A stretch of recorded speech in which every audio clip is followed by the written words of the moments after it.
My dog Buster is 14 years old, and rabbit season this year is coming to an end. My family and I have shot over 1,000 rabbits in front of this dog. Today we shoot the last one. This is the last hunt with Buster. Now Buster is no ordinary beagle. No. He's special. Now my mama will say he's special ed because he be barking all the time. But I've never seen a dog that loved to hunt as much as him. He has the heart of Jim Shockey and the courage of a lion. This dog could be staring down a 1,200-pound rhinoceros and attack it because Buster is fearless.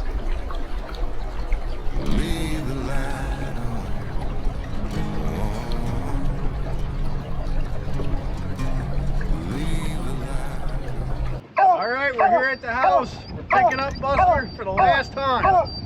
As you can tell, he's very excited to go hunting. Let's go get him, buddy. Yeehaw! Get it back. Have some pizza, Buster. Hey! Look at that. He don't even care about the pizza. Now that's a hunting dog right there. Don't you wish you had enthusiasm like that again? That dog's 14 years old. That's like 130 in people age. A lot of hunting dogs ride in the back of a vehicle in boxes. Not Buster. He rides in the front seat and gets offered pizza. I make my friends sit in the back of the truck. So Buster isn't our first beagle that we've ever had. We've had a few good ones over the years. Yeah. Dating way back. 60 years, yeah. Dave, tell me about the first dog. Tell me about Jim's dog. Sergeant. We called him Sarge. One hell of a rabbit dog. And one night I was going to go over the mountain to Cambridge, and there was white rabbits in Brownell Hollow at that time, you know, snowshoes. And he followed me. And it's no use heading all the way back. I went up this way, all the way over the mountain. Yeah. And come out that night in Ash Grove Road, it was dark. So I took my belt, and I had him on my belt, got right in front of George Smith's house, and this car came careening around the corner, and it took the dog right out of my hands. Yeah. I had to bring him back. They were milking cows, and I brought him back to Jim, and it was horrible. Yeah. So Jim was a little bit, you know, upset, and George Smith looked at my uncle, and he said, look, that kid could have got it that far. And then we had Tick, my dog. We bought him off Darwin Sherman in a batch of beagles, and Dad picked him. What a dog he was, too. He was kind of similar to Buster in a way, but he was fat. He was fatter. Yeah. And it made it nice. He was so slow. Yeah. The rabbits would actually sit down and look back at him. So me and Willie in his last days took care of him in the cellar, and Dad buried him over on the brook. Best dog I ever had when I was a kid was Willie's dog too. It was Brandy. That's the next one. That's the next one. We shot over 1,000 rabbits with Brandy too. Yeah. I'd say probably 2,000. I bet you. Me and all my friends, we hunted all the time. I bet you did. Yep, Brandy, we had a hell of a good time with her. She was a great dog. She had a heck of a nose on her. She could scent trail. Oh, incredible. Another incredible dog, yeah. I remember she died. She started getting senile there. Yeah. Barb called me up one day, and me and Willie weren't really getting along, but Barb called me up. Will wanted me to come over and say goodbye to Brandy. Yeah. Brandy was in the house, so I come over and talked to Brandy that day. This is the history of Buster. So Buster's been run over twice.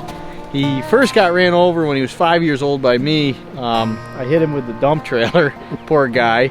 And then he got ran over again by the mailman. The mailman hit him. That day he smoldered him. I thought he was dead.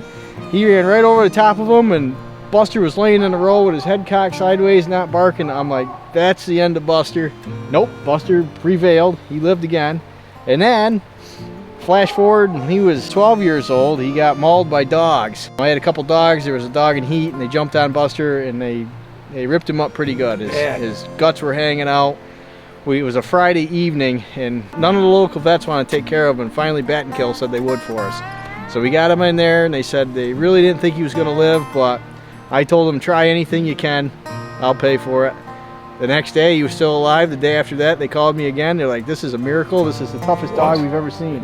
And he healed right up. He's good again. So he's starting to get old now, though. He's 14. He's stumbling around. He's losing his nose a little bit, but he can still chase a rabbit. So this is about the last day of season. The last day's tomorrow. So we're going to try to get one with him today. This might be the last rabbit hunt he ever goes on.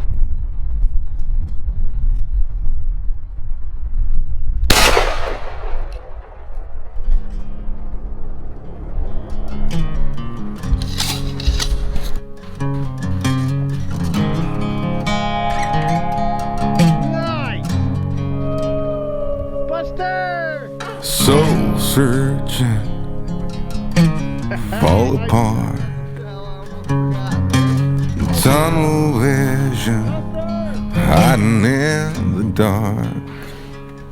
Well, I ain't gonna holler before I really bleed. Good boy.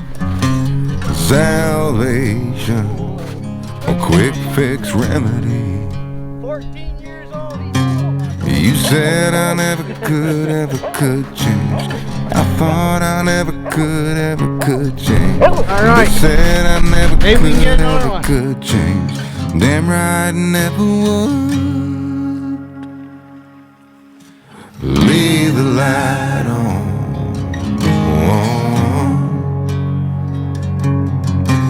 Leave the light on.